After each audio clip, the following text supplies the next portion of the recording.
I want to set the scene for you, and I bet it's something that a lot of you will recognize. It is 2:47 p.m. Your brain feels like it has just stopped working.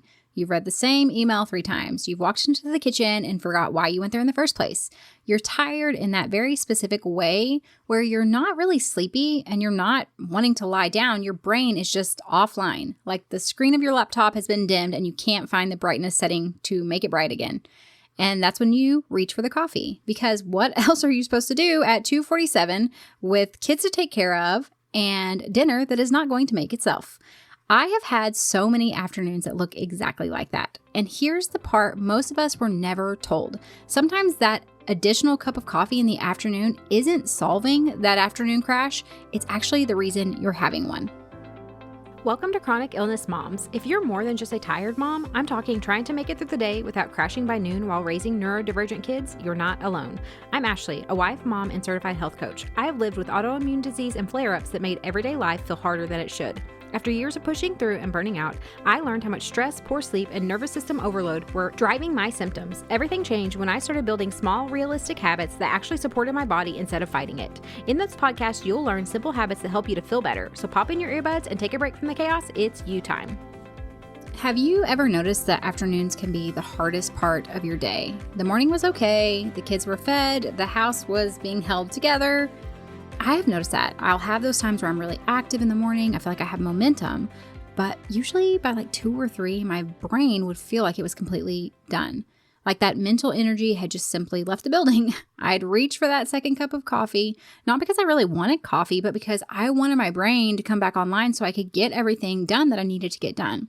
Sometimes that second cup would help for an hour or 2. Sometimes it didn't help at all. But then by 9 at night, I would be wide awake, feeling like I couldn't fall asleep. Kind of like we talked about in last week's episode, that exact loop. And that's the moment whenever things really started connecting for me. I was not actually fueling my body by reaching for caffeine in the afternoon. I was muting that signal that my body was trying to send to me. Okay, so this is the final episode in our 3-part caffeine series. We've talked about stress, we've talked about sleep. Today we are talking about energy, the thing that most of us were desiring when we're reaching for coffee to fix in the first place. I want to say up front, like I said in previous episodes, coffee and I have a long and committed relationship with each other. So if you're worried that this episode is going to end with me telling you to cut it out completely, you can take a deep breath. That is not what we're going to be doing.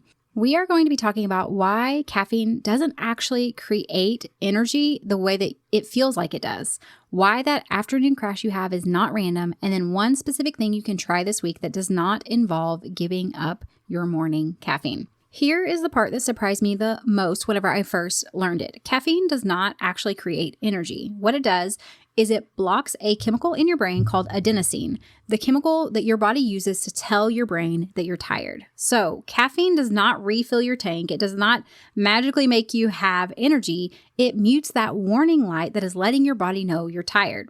What feels like new energy is actually your body just ignoring that signal. Your body is not more rested. Your brain isn't getting the memo of how tired it actually is. So for a person who is already depleted, that is a really, really important note and distinction to make because the tiredness is still there. It's just been turned down to where you're not getting the signal. It has not gone anywhere. So what feels like energy is actually just your tiredness signal being turned off, basically. So whenever caffeine is blocking that signal, the tiredness your body was experiencing does not disappear. It just builds up behind that wall of that signal that's been turned off. So when the caffeine finally wears off, that built up fatigue is going to come back. And sometimes it can come back even more noticeably than it would have on its own if we hadn't had the caffeine to go in and block the adenosine. So that afternoon crash, a lot of times it's not random. And the move that feels the most obvious to us would be, okay, I'm exhausted. I can't keep my eyes open, so I'm going to drink more coffee and just push through. But again, it's just hiding that same thing that's really going on, which means you're now stacking it on top of that original fatigue that you already had. And then you're timing that last cup of coffee or that last cup of caffeine is really getting late into the day, which means it's then going to potentially mess up your sleep that night. This is a loop that most of us are living day in and day out without even realizing it. And I will tell you, it is a loop I was living in just on repeat without knowing it. And it took someone, I was in a program that I was in, and the person really encouraged me to cut out caffeine completely. Now, I told you guys, I am not telling you that that is what you need to do, but I will tell you when I did it, it was eye-opening for me.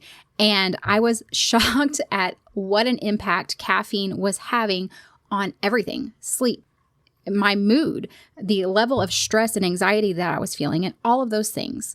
So even just being really intentional with timing and the way you're using caffeine can be very, very helpful without cutting it out completely.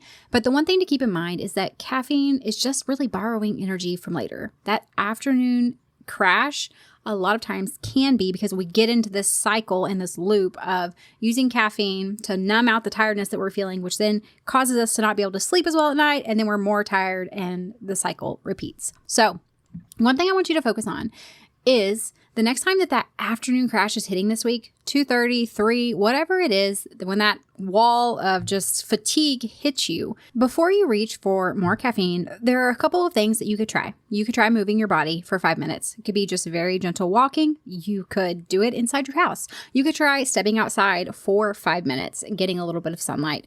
You could also try drinking a glass of water and seeing if that would help. A lot of times we are also chronically dehydrated and we don't realize it.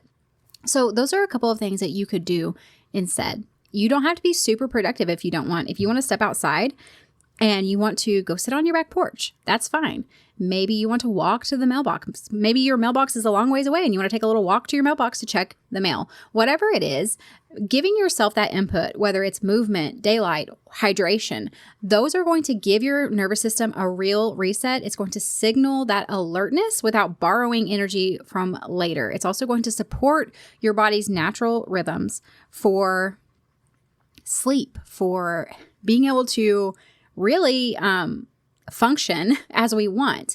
But it also gives your brain a break from that indoor activity that it's been getting all day long. So if you've already been doing the daylight practice to help reset your sleep that we talked about several episodes ago, where we're getting that little bit of daylight in the morning and then also in the evening, you know that daylight can be a really great input to help not only regulate your nervous system, but also to help to set your circadian rhythm, which is also going to help with sleep.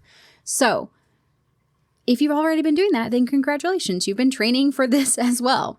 After you go outside for a little bit, after you move your body, after you get some water, see what do you feel? Does your brain fog feel a little less heavy? Does the energy that energy dip feel a little less dramatic? Does that second cup of coffee not sound quite as urgent as it did before? Sometimes your body isn't necessarily needing more stimulation. It needs something else. It needs water. It needs movement. It needs light. All of these various things that you can test out and try. Okay, if you do this, come over to the Facebook group and share with us what you tried. Did you do going outside? Did you try water? Did you try a little bit of movement? Did you try all of them? What worked? What didn't? Tell us if your afternoon felt different when you tried that instead of going for that additional cup of coffee, of caffeine, whatever it is that you're drinking. So also, I want to know, if you did those things, did you notice that coffee or that caffeine did not feel as like, oh my gosh, I've got to have this right now once you did those things? If you are not part of the Facebook group, I will have the link down in the show notes below for you to join us there. And I would love to hear from you guys. Okay, that is all for this mini series on caffeine. The next episode is going to be a little bit different. If you have been with me through this last month, then you've heard a lot about different experiments we can try to help us to feel like ourselves again, to feel normal, to feel better. The next episode is going to have none of that. It is just going to be a check-in.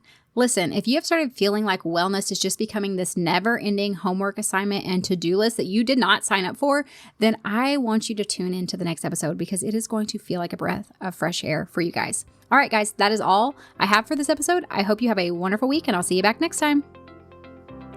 Hey friend, I hope you found today's episode helpful. If you did, would you take a minute to share it with another mom who's struggling with chronic symptoms? And leave a review on Apple Podcasts. It means the world to me to know this podcast is making a difference for you. All right, it's time for me to go tackle those snack requests, and remember that a short walk, even if the kids turn it into a race, still counts as self-care. Keep chasing those little wins, even when it feels messy, you're making progress. The information shared in this podcast is for educational and informational purposes only and is not a substitute for professional medical advice, diagnosis, or treatment. Always consult your healthcare provider before making any changes to your health routine. I'm not a doctor, and this podcast is not intended to treat or diagnose any condition. You're the expert on your body. Listen to it and reach out to a trusted provider for support.